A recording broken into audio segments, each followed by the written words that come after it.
Look closely at this satellite image. You can still see them. The footprints, the rover tracks, a discarded camera lens. These are the imprints of Apollo 17, the last time any human stood on another world, the moon. And that was 1972. But guess what? The race is back on. But this time, the rules have changed. It's not just about planting a flag and coming home. It's about survival, power, and using moon as a launch pad to Mars. It's about building bases, mining, game-changing resources. Billionaires are fighting over the frozen water in lunar craters. On the one side, the US is gearing up with Artemis program, and on the other hand, China is pushing forward for a crewed landing by 2030. And the stakes, geopolitics, science, the future of humanity in space. This silence is over. A new space race has begun.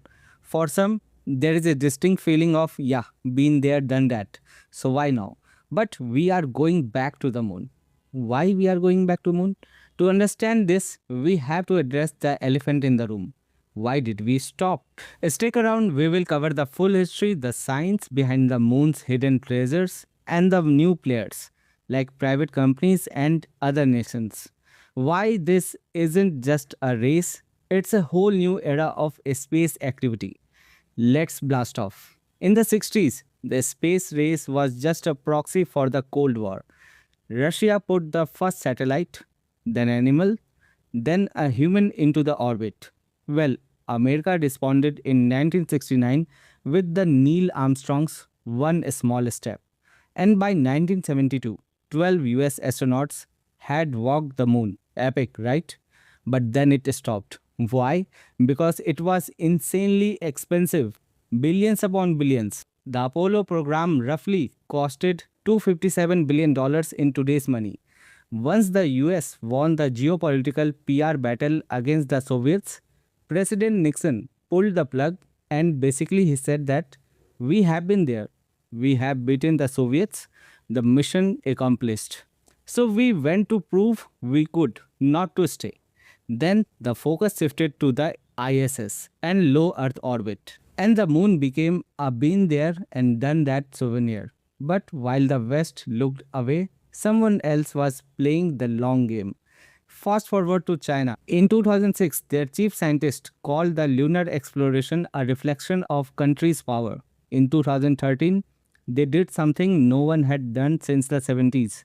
They landed an unmanned craft, the first since the 1970s. By 2024, they brought back samples from the far side of the moon, a world's first. Then boom, the US woke up. US president started issuing directives to refocus on human explorations. China says they are not competing with anyone. They just want to be a space power. Their president has made it clear, but US officials are saying we cannot lose the moon to China. NASA's Artemis program has taken years of work, involved thousands of people, and is estimated to have cost $93 billion to date. So why is the US spending so much time, effort, and money racing to return? NASA Administrator Bill Nelson put it bluntly, we cannot lose the race to the moon to China. If they get first there, they would claim the resource-rich areas and the balance of Earth's power suddenly shift. And now it's a full-on new space race. This isn't just two countries. Let's break down the players with the absolute latest updates. One side there is Team Artemis. The US leads the Artemis Accords and over 60 nations including India with its own Chandrayaan South Pole success in 2023 and ESA signed the Artemis Accords. Their goal is to establish a permanent base called the Gateway, a space station orbiting the moon. And then there is the second team, the team ILRS. China leads the ILRS with Russia and now about 17 countries and 50 plus institutions, including Thailand, which interestingly signed both sides. They are not just surveying, they are looking for a permanent robotic and human establishment. The Artemis program is a multi-stage program which involves NASA plus private heavyweights like SpaceX and Blue Origin to keep the costs down. Artemis 1 was the big unmanned test orbit in 2022.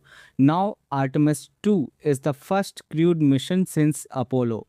It is targeting a complete loop for about 10 days around the moon.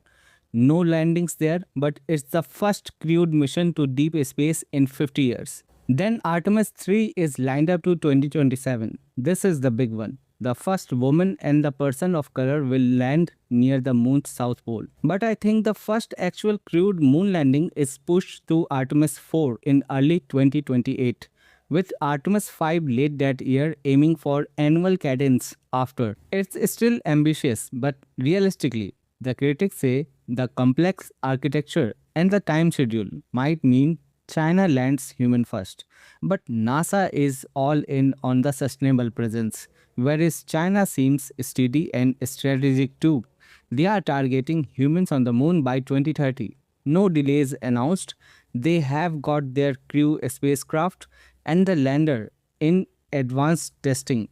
Full-scale mock-up landing simulations happened in 2025. The Chang'e 7 launches later in 2026 to hunt water ice at the South Pole, and Chang'e 8 in 2028 builds on that.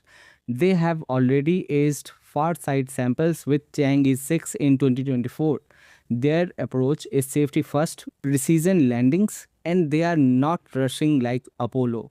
They are building for long game. But the actual lunar gold is the moon's south pole. Why is everyone fighting over the south pole? Two words: water ice. Recent research using radar data, mini-RF, have identified over 1500 pockets of water ice hidden in the permanently shadowed regions, PSRs, craters that haven't seen sunlight in billions of years. So the water is a definite game changer because this water isn't just for drinking. Split it into hydrogen and oxygen, you have got air to breathe and a brilliant rocket fuel. That's huge for long-term bases. The future rovers are mapping exactly where to dig. The moon's terrain might look dry and dusty, but it's far from that. The moon has got the same elements in it that we have here on Earth, and also many rare Earth elements like iron, titanium. But there is one more treasure hiding in the moon dust: the helium-3, rare on Earth but abundant on moon. Especially, it is estimated up to 50 parts billion or more in the polar regions. It could fuel the nuclear fusion reactors one day.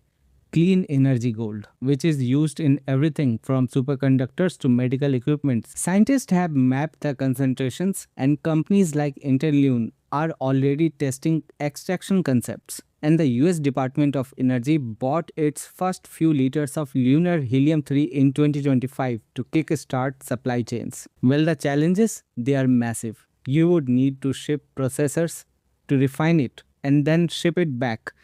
Cost would be high, but the payoff for the fusion could be world-changing. And most importantly, it could be the Mars bridge also. It's 20 times cheaper to launch a mission to Mars from Moon than from the Earth because of the lower gravity there.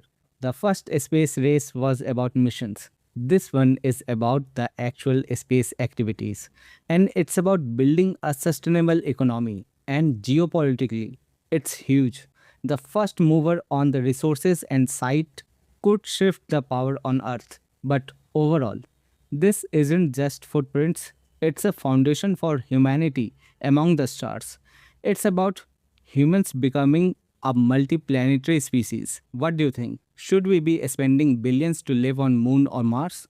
Or should we be fixing Earth first? Let me know in the comments and don't forget to subscribe. And I will see you in the next video.